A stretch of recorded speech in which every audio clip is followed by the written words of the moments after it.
Allez, bienvenue à tous dans cette nouvelle vidéo. Donc nous avions monté les prises de contrôleur dans la vidéo précédente, donc à l'avant et à l'arrière. Sachant qu'à l'arrière j'ai un contrôleur qui n'est pas encore reçu, c'est pas très grave.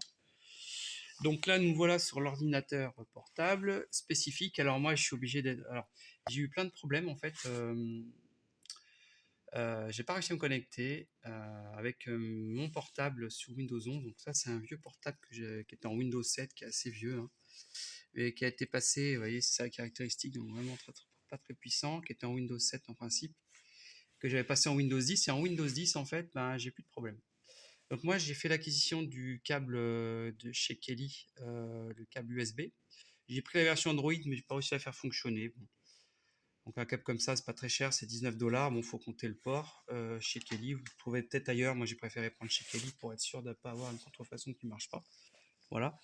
Et donc sur le site Kelly, on a, parce qu'il y a la version aussi RS232 avec un adaptateur USB 232 parce qu'il n'y a plus de RS232 parce qu'il n'y a plus de prise RS232 sur les PC maintenant. Donc je me suis dit à quoi ça sert. Logiquement, leur truc USB en direct sur le câble, ça doit aller.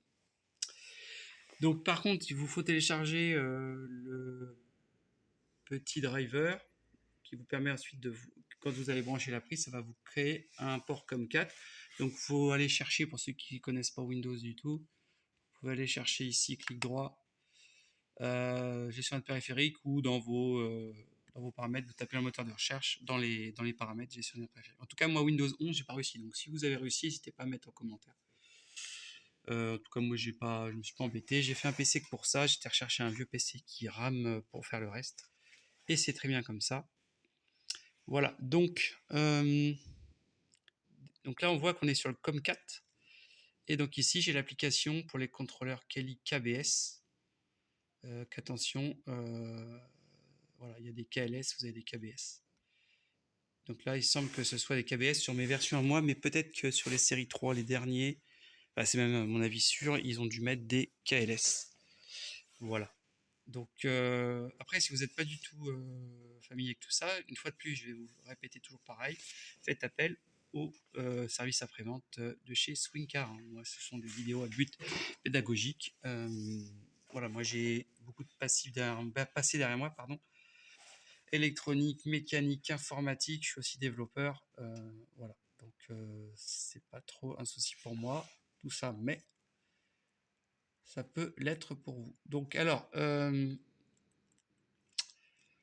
donc ici vous avez l'application, excusez-moi, je me ressente, j'ai quelque chose qui m'a mis un peu le focus. Alors, donc là on va lancer l'application PC.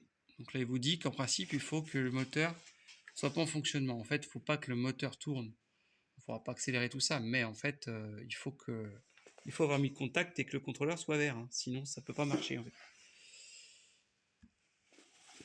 Alors après vous avez un tas de tutos autres hein, que le mien, mais voilà, donc vous arrivez sur cette fenêtre-là. Alors on m'a aussi fourni une autre application, Wizard, c'est-à-dire un peu plus, comment dire, assistante, voilà. Mais moi je préfère cette version parce qu'au final j'ai tout dedans. Donc là le but du jeu aujourd'hui ça va être de vérifier qu'on arrive à lire ce qu'il y a dans les lectures. On va les mettre tout simplement dans un fichier Word en copie d'écran. Et marquer les numéros de série aussi. Je vais les marquer devant là, j'aime bien les avoir, je vais faire des petites étiquettes. Je vais vous montrer une petite machine qui est plutôt sympa pour ça. Et donc voilà, open, toc.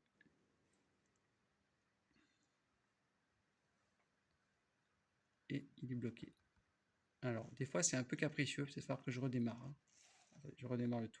Oui, non, c'est moi qui suis pas du tout concentré. Open, ça sert à ouvrir le port. Donc voilà, désolé, des fois on n'est pas concentré. En fait, ensuite, il faut aller dans User ici. Donc vous avez deux modes. Vous avez le mode monitoring qui va vous permettre en fait de voir les paramètres en temps réel. Notamment ici, si jamais j'ai accéléré, je pourrais voir. Je vais essayer d'accélérer pour que le bureau soit contrôlé les roues. Alors, je ne sais pas si on va encore voir. Voilà, on a vu que ça fonctionnait. On voit les états des capteurs roll aussi, donc ça c'est pas mal. On peut aussi tout simplement tourner une roue comme ça, tourner la roue. Et se rendre compte que les capteurs FAO le bougent. Bon là, ça fonctionne pas parce que je pense que... Oui, il faut être bête aussi de ne pas tourner la bonne roue, puisque c'est l'autre. Voilà. Donc là, on voit les capteurs FAO qui font bien leur job. Voilà, ça peut être pas mal pour quand on veut dépanner. Bon, après, il y a des petits aussi, il y a des petits systèmes qu'on branche qui valent pas très cher chez Kelly à la place, là, qu'on peut brancher justement et avoir le petit diag avec des petits voyants. Bon, bref, ceci étant dit, nous, on veut surtout aller voir le mode paraméteur. Alors, il recommence son délire. Je vous dis que c'est un petit peu... voilà, c'est bon. Des fois, la communication, c'est du port série, hein, donc les protocoles sont pas très stables. Voilà, et donc là, on voit tout le paramétrage de mon contrôleur comme il est là. Donc, comme ça, vous l'aurez. Et donc là, je vois le numéro de série. En principe, je vois le numéro de série. Ouais, il est là. Donc là, j'ai mon numéro de série. Alors, je crois que Swingcar les rajoute aussi sur des étiquettes là-bas, mais elles deviennent illisibles. Donc moi, je vais le remarquer ici, parce que comme c'est du produit d'occasion. Donc là, ça me paraît OK de ce que j'ai vu. Mais comme ça, je vais pouvoir comparer après. Donc tout ça. Donc en fait, ça va être très simple. Est-ce qu'on peut agrandir la fenêtre? C'est pas sûr. Voilà. Je vais appuyer sur la touche imprime écran. Voilà. Je vais me rendre dans... donc vous voyez, comme ça va être bien. Donc l'autre application, essayez de vous la descendre un petit peu. Voilà. L'autre application, elle vous donne ce genre. Donc j'avais fait ça au début, c'est pour ça. Alors, excusez-moi, j'ai une souris. Enfin, j'ai pas de souris, j'ai que le pavé tactile, sur un vieux pavé tactile. Voilà, donc ça vous donne en fait des paramètres par step. Là, on est sur le step 2, après step 3, etc. Voilà, donc j'ai aussi moi cette application-là. Vous pouvez la demander chez Kelly Support. Ça s'appelle la version Wizard, W-I-Z-A-R-D. Sinon, si jamais vous ne pouvez pas l'obtenir, vous mettez un petit commentaire, vous m'envoyez un petit message sur le futur site qui n'est pas fait à l'heure où je fais cette vidéo. Hein. Je sais pas ce que tout ça sortira, mais je suis en train de préparer un petit peu tout ça. Donc voilà. Donc voilà. Donc moi, ce qui va m'intéresser, alors là, je suis sur l'autre, il va falloir que je renomme tout. Donc je vais commencer à le faire comme il faut. Vous voyez, ma méthode. Alors, c'est où? Voilà, je me suis fait un petit dossier. Voilà, donc là, je vais mettre nouveau dossier. Allez, je vais préparer ça tranquille. Voilà, et je viens de capturer en fait tout simplement dans un Word le contrôleur. Donc comme j'aurai le numéro, de toute façon je saurai c'est lequel. Je galère sans souris un peu, voilà. Donc je saurai grâce là ici au numéro de série ce que ce sera. Donc, je vais tout de suite faire, ou non, je vais faire les étiquettes après à la fin. Je vais les noter. Et puis ça va être très bien. Bon, je vais passer à l'autre. Alors non, ce que je vais faire maintenant, simplement parce que je ne vais pas tous les faire devant vous, ça va faire une vidéo trop longue pour pas grand chose. Et je vais changer la prise maintenant, la mettre sur ma rallonge ici, pour voir si la rallonge fonctionne. Donc ça y est, c'est branché ici. Alors entre deux, moi je préconise de faire une chose, c'est... c'est pas ça. Ah bah, j'allais dire c'est de fermer, mais comme j'ai eu un plantage de l'ordi, je l'ai relancé. Donc il n'y aura pas de problème. Mince, excusez-moi, je galère. Kelly. Donc voilà la fameuse, je tombe dessus, le fameux programme d'installation, mais c'est pour le Wizard. Mais c'est pas ça que je veux.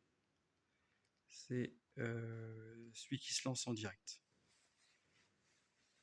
Donc on va voir, peut-être que j'ai un problème dans la prise. Hein. Alors ouais, il y a un problème. Mais je pense que j'ai un problème simplement avec le port-com. Non, le port-com est bien donné. Bon, vous voyez, c'est un peu capricieux à faire, c'est pour ça que je voulais faire une vidéo. Ouais, donc ça fonctionne pas. Et en fait, c'est moi qui suis bête, parce que regardez, j'y ai pas mis le contact. Hop là, le contact est mis, ça va être magique. Alors est-ce qu'il va vouloir maintenant? Sans que je relance tout, c'est pas gagné. Le mieux c'est de relancer tout. Tac. Alors je suis pas sur le bon écran. Pas facile hein, de filmer et de manipuler en même temps, c'est incroyable. Comment ça peut être difficile? Bon, je vais faire ça avec les deux mains. Donc voilà, c'est moi qui ne vais pas rebrancher la prise, forcément, ça ne peut pas marcher. Décidément, je suis pas concentré aujourd'hui. Donc voilà. Et donc là, bah, c'est bon, je récupère bien. Vous voyez, Port Comcat OpenHead. Et puis là, le numéro de série est le même. Voilà. Donc cette prise fonctionne. Maintenant, on va passer à l'autre. Alors, ben, l'avant gauche, pardon, ne veut pas démarrer. Bon, on m'a dit que des fois, ça pouvait arriver. Donc bref, je vais pas insister pour le moment. Pourtant, ça vient pas de ma rallonge. Là, par contre, je me suis mis directement sur ma rallonge sur l'arrière gauche, l'arrière droit, pardon. Parce que l'arrière gauche n'est pas encore reçu, comme je le dis sans arrêt. Et là, ben, j'ai réussi sans problème à me connecter du premier coup. Donc peut-être que là, je vais pouvoir faire une petite capture d'écran. Voilà. Je pense qu'a priori c'est OK. Si on regarde sur les paramètres, en fait, on va pas les vérifier pour l'instant. Mais par exemple, vous avez le max speed à 100, donc c'est pas un engin qui est bridé, hein, il est à fond de ce que peut aller le moteur. C'est-à-dire 35, 37 à vide selon le voltage, enfin la tension, pardon, de la batterie. Et après, voilà, max courant, moteur courant 50-74, c'est les choses que je vois sur tous. Après ici, on a voilà, donc la régène. Par ici, je ne me rappelle plus. La régénération, donc c'est ce qui, lorsque vous freinez, va freiner le moteur et surtout envoyer de l'énergie dedans, mais surtout ça crée un frein moteur intéressant, surtout pour ceux qui sont en montagne. Voilà, maximum régénération courant 100.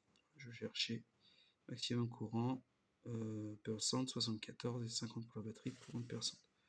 Voilà, donc on a les paramètres qui semblent être OK, mais je vais contrôler, voir si c'est pareil. Mais au moins j'aurai la mémo et les numéros de série. Voilà, donc je vais faire des petites étiquettes. Et puis, je vais être à peu près rendu sur ce que j'avais à faire sur cette partie-là. Je vais essayer de revenir hors caméra, voir si lui fonctionne. Sinon, malheureusement, s'il veut pas, ça sera à cause de lui. Et je pourrai pas vérifier le paramétrage. J'espère que ça ira.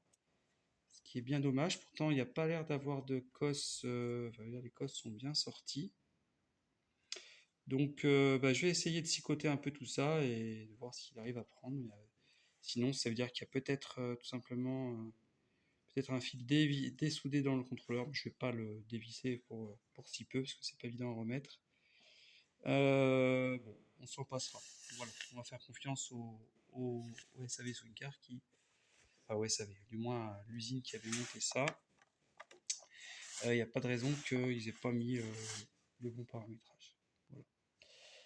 Puisque ce sont des engins qui ont déjà roulé pas mal. Voilà, donc je fais les étiquettes avant qu'on se quitte. Bon, je vous montre la machine, mais il n'y aura pas les étiquettes de fait aujourd'hui puisqu'il n'y a plus de papier.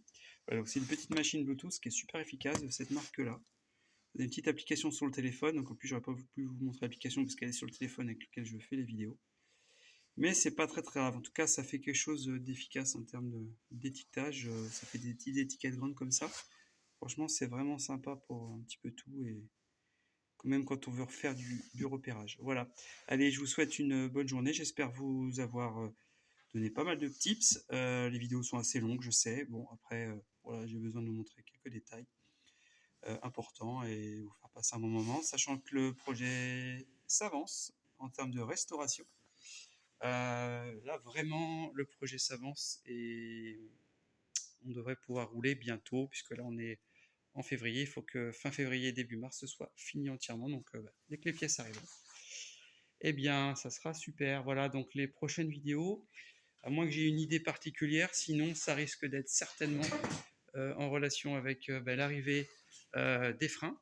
Éventuellement, ça peut être l'arrivée des ensembles de freins à changer. Ou ça pourrait être en relation si je reçois le moniteur ici de Chine ou le contrôleur, on va dire. Voilà, on verra bien. Allez, je vous souhaite une bonne fin de journée ou une bonne nuit. Allez, bye bye.